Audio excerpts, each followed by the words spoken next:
Hi 12th பசங்களா, உங்களோட புக்ல ஃபர்ஸ்ட் சாப்டர் என்ன பார்த்தீங்க அப்படின்னா, matrix and determinant, applications of matrix and determinant. இதுல வந்து நெறைய மெத்தட் சால்வ் பண்ணிருவாங்க. உங்களுக்கு கிரேமர்ஸ் ரூல் இருக்குது, இன்வெர்ஷன் மெத்தட் இருக்குது, நெறைய மெத்தட் இருக்குது ஈக்குவேஷன் சால்வ் பண்றதுக்கு. ஆனா ஒரு டிட்டர்மினன்ட் சால்வ் பண்ணத பத்தி நம்ம அந்த அளவுக்கு அதுல படிச்சிருக்க மாட்டோம். ஸோ இப்போ டிட்டர்மினன்ட் இப்போ இந்த மாதிரி ஒரு கொஸ்டின் இருக்குன்னு வச்சுப்போம். Determinant of 2x + 3 4 4 4 equal to 0 அப்படின்னு சொல்லி குடுத்துட்டாங்க. இப்போ எக்ஸ்க்கு எந்த வேல்யூ குடுத்தா சாட்டிஸ்ஃபை ஆகும்னு கேட்கறான்னு வச்சுக்கோங்க. இதெல்லாம் வந்து இந்த மாதிரி கொஸ்டின் வந்து நம்ம அவ்வளோ பார்த்துருக்க மாட்டோம்.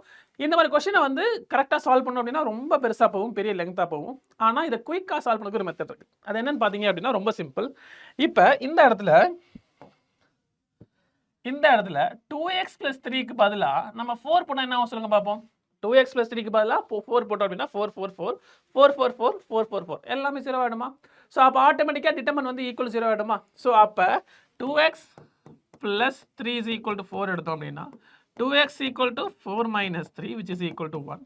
x is equal to 1/2. கரெக்டா? ஸோ அப்போ x is equal to 1/2 அப்படிங்கிறது one of the solution. So இதை வச்சு நம்ம எல்லா சொல்யூஷன் கண்டுபிடிக்க முடியாது. ஆனால் குயிக்காக ஒரு சொல்யூஷன் கண்டுபிடிக்கலாம். இது எங்கே யூஸ் ஆகும்னு பார்த்தீங்க அப்படின்னா ஜேஇல மெயினாக யூஸ் ஆகும். ஜேஇல இந்த மாதிரி கொஸ்டின் கேட்கறதான வாய்ப்புகள் அதிகம். நீங்கள் குயிக்காகவும் கண்டுபிடிக்கணும். அதே சமயத்தில் கொடுத்துருக்க ஆப்ஷனில் எந்த ஆப்ஷன் அப்படிங்கிறத நீங்கள் சூஸ் பண்ணணும் அப்படின்னா இந்த மெத்தட் வந்து உங்களுக்கு ரொம்ப யூஸ்ஃபுல்லாக இருக்கும்.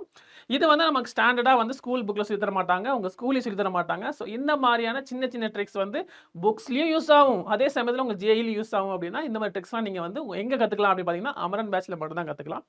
அமரன் 2027 பேட்ச் வந்து ஆல்ரெடி ஸ்டார்ட் ஆகி ஃபர்ஸ்ட் சாப்டர் நாங்கள் ஆல்ரெடி கம்ப்ளீட் பண்ணிட்டோம். அதில் ஒரு ஷார்ட் ட்ரிக் தான் இது ஆக்சுவலி. இதே மாதிரி நாங்கள் எல்லா சாப்டர்லையும் ரொம்ப இம்பார்ட்டண்டான கொஷின்ஸு, அதே மாதிரி ஷார்ட் ட்ரிக்ஸு, உங்களுக்கு காம்படிட்டிவ் எக்ஸாமுக்கு என்ன தேவைப்படும் அப்படிங்கிறது சேர்த்து நாங்கள் கொடுத்துட்ருக்கோம். ப்ரைஸ் வந்து ஆல்ரெடி ரொம்ப கம்மி, பட் இப்போ இன்னும் ரொம்ப கம்மியாக போகுது. அதாவது கிராண்ட் சம்மர் ஃபெஸ்டிவல் 2026 நமக்கு ப்ரைஸ் வந்து இன்னும் ரொம்ப கம்மியாக போகுது. அது எவ்வளோ கம்மியாக போகுது அப்படிங்கிறத நாளைக்கு ஈவினிங் 6:30க்கு உங்களுக்கு நாங்கள் லைவில் ரிவீல் பண்ண போகிறோம். ஸோ எல்லா பசங்களும் ஜாயின் பண்ணுங்கள். நீங்கள் வந்து அமரன் பேட்சோட டீட்டெயில்ஸ்லாம் பாருங்கள்.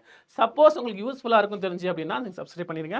சப்ஸ்கிரைப் பண்ணிங்க அப்படின்னா அடுத்த கிளாஸில் நம்ம மீட் பண்ணலாம். கிளாஸில் உங்களுக்கு எல்லா விதமான டீட்டெயில்ஸும் உங்களுக்கு கிடைக்கும். ஸோ உங்களுக்கு எல்லாமே நாங்கள் சொல்லி தருவோம். ஓகேவா? ஸோ இந்த மாதிரி நல்லா படிக்கணும், நமக்கு நிறைய சப்போர்ட் தேவைப்படுது அப்படின்னு நினச்சிங்க அப்படின்னா நீங்கள் அமரன் பேட்ச் ஜாயின் பண்ணிங்க அப்படின்னா உங்களுக்கு தேவை எல்லா சப்போர்ட்டும் கிடைக்கும். ஸோ ஆல் தி பெஸ்ட் பசங்களா, கண்டிப்பாக நல்லா பண்ணுங்கள். இதை தாண்டி உங்களுக்கு ஏதாவது டிஷ்யூஸ் இருந்துச்சு, டவுட்ஸ் இருந்துச்சு அப்படின்னா கீழே கமெண்ட் பண்ணுங்கள். அதுக்கு நாங்கள் அடுத்த வீடியோவில் அப்டேட் தரோம். ஓகேவா? ஆல் தி பெஸ்ட் பசங்களா. நாளைக்கு 6:30 ஈவினிங்ல லைவ்ல வந்துருவோம். லைவ்ல உங்களுக்கு பிரைஸ் ரிவீல் பண்றோம். வந்து ஜாயின் பண்ணுங்க, பாருங்க. ஓகேவா?